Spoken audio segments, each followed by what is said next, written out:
All right, so this is All This Math, and we're back with more Praxis Prep content. And this problem right here is taken from the diagnostic test.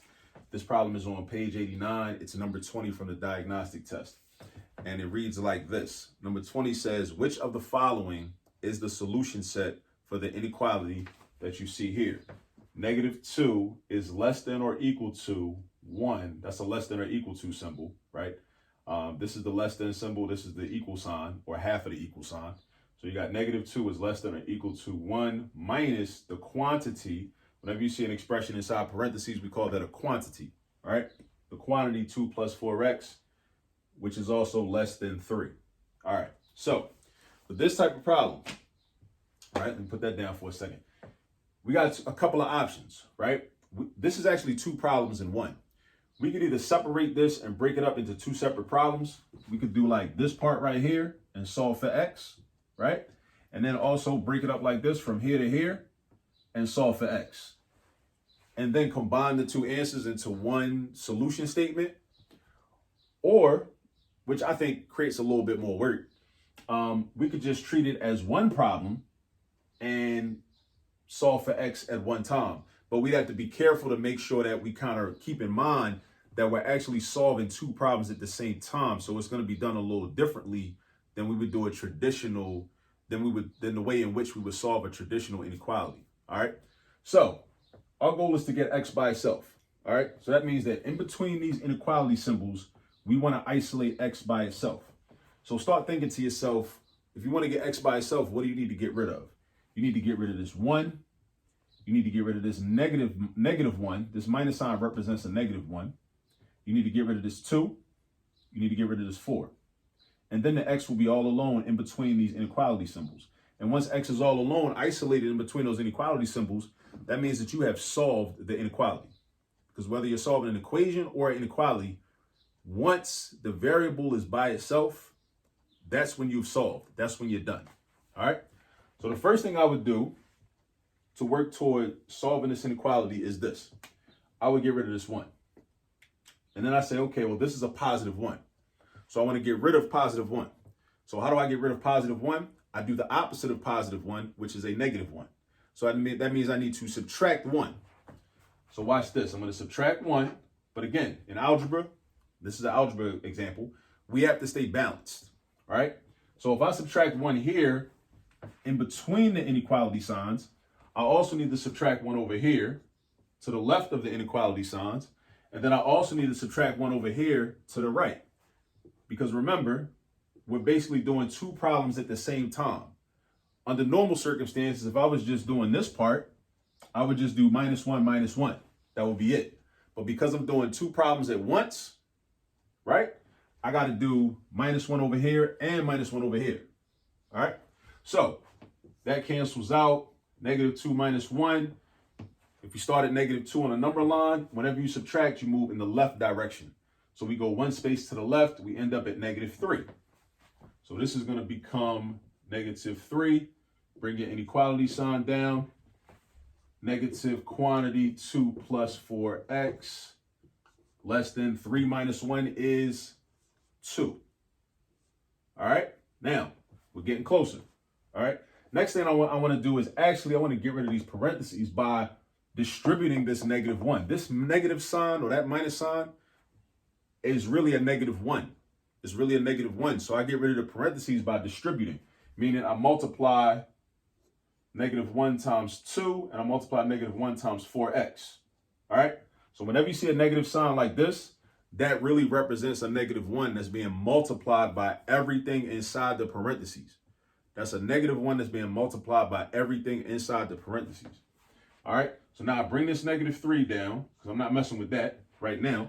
-1 times 2 is -2 because a negative times a positive always equals a negative. -1 times 4x is -4x because a negative times a positive always equals a negative. And then we bring down inequality and the 2. All right. Now, again, we're trying to get x by itself. So we got a couple things to still get rid of. This -2 and this -4. This -2 and this -4. You might be wondering, well, what do I get rid of first? And technically, it doesn't matter. You can get rid of either of them first. What I tend to do is always get rid of the constant. If there's a constant, And a constant is a number that is not attached to a variable. That's what a constant is. Again, a constant is a number that is not attached to a variable. This -4 is not a constant. In this situation, it's a coefficient. It's called a coefficient. A number that's attached to a variable, like here, it's called a coefficient. This is called a constant, right? -2. I mean, -4 technically is still a constant, but we're not treating it as a constant, right? We're treating this -4 as a coefficient because it's attached to the x, and we're treating this -2 as a constant because it's by itself and it's constantly just going to be -2. So I like to get rid of the constants first because that makes the math easier in most circumstances. In this particular problem, yeah, it's gonna make the math easier. I think, because that way we're gonna avoid creating some fractions. Yeah. Okay, cool. So -2. What's the opposite of -2? The opposite of -2 is +2. So that means I need to add 2. And again, we got to keep everything balanced. So if I add 2 in the middle, I got to add 2 on the right side. Oh, should be a plus sign. And I got to add 2 on the left side. We got to keep everything balanced. You got to keep everything balanced. Now, -3 plus 2 is -1. -2 plus 2 is 0. 2 plus 2 is 4. So now I got -1 less than or equal to -4x less than 4. Now I just got one thing left to get rid of. Just one thing left to get rid of. This -4. Now, how do I get rid of the -4 is the question. All right. How do I get rid of it? I do division. I do division to get rid of it because we always do the opposite operation when we want to get rid of things. So this is -4x, which means -4 times x. That's multiplication. We always do the opposite. Division is the opposite of multiplication. So we're going to divide by -4 in the middle, divide by -4 on the right side, and divide by -4 on the left side. Now, here's another thing you got to keep in mind whenever you're dealing with inequalities. Whenever you divide or multiply throughout the inequality with a negative number, you have to change the direction of the inequality signs. You must change the direction of the inequality signs. I say that again. I can't stress it enough. Whenever you divide by a negative, this is a -4. We're dividing by -4. We're dividing by -4. We're dividing by -4. Whenever you do that, you have to change the direction of the inequality signs. So this is going to become +1/4 because a negative divided by a negative is a positive, right? So this is going to be +1/4. It's no longer going to be less than or equal to because you must change the direction of the inequality sign because we're dividing by a negative. So this becomes greater than or equal to. This is -4 divided by -4, which is +1 or +1x. 1x is just x. So 1/4 is greater than or equal to x, which is also greater than because this has to flip. This has to flip. Why? Because we're dividing by -4. So it's got to flip just like this one flipped. So this becomes greater than -1. So we've got 1/4 is greater than or equal to x, which is greater than -1. Now let me go back and grab the paper to see which answer choice this solution corresponds with. Now, this looks like x, solution set of x is, let's see. And usually what happens is this, right? So if you have what's called a compound inequality, which is this, which has 2 inequalities built into one, usually the numbers, right, or the boundary points, like 1/4 and -1 are called boundary points, right? Because they're the boundaries of your solution set. Usually what happens is they follow the same setup as the number line. On a number line, a +1/4 is not to the left of -1. -1 on the number line is to the left of +1/4. So what we do is we're going to flip this around and rewrite it. All right. Now, think about this. I'm going to write it up here. So look, right now, our answer or our solution set, right, should be modeled after the number line. So I know that 1/4, like I said already, I know that 1/4 is not to the left of -1. +1/4 is not going to be to the left of -1 if you try to visualize the number line. On the number line, all the negative numbers are to the left, the positive numbers are to the right. So we got our x, and then our -1 would be over here, and our positive 1/4 would be over here. Now the question is, what do our inequality signs look like? What do our inequality signs look like?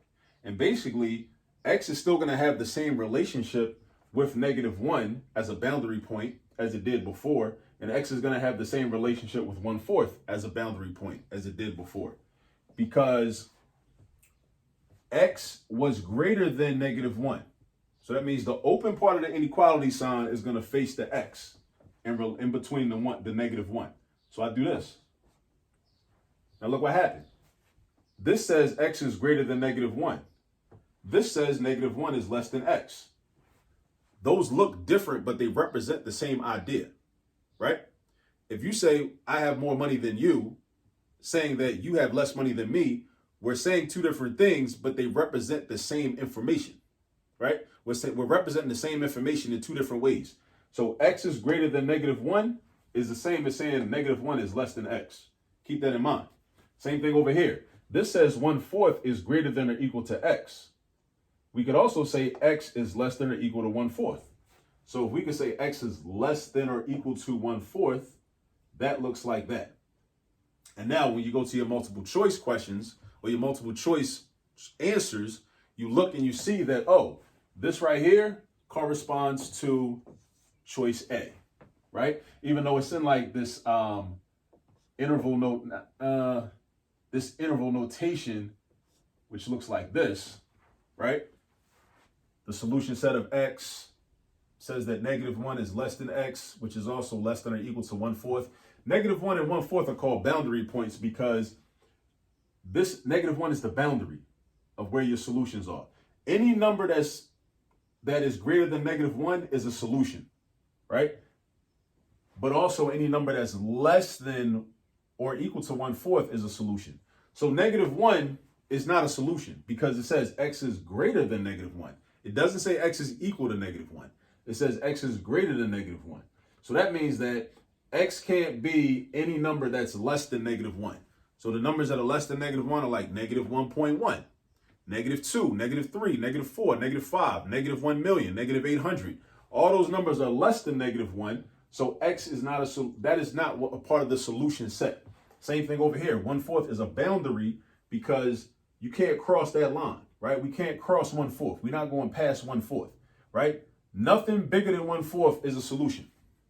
Nothing bigger than 1/4 is a solution at all. You know what I'm saying? So that's how we do this problem. We did a lot in this problem, and it's a lot of steps, and these problems are going to require some practice.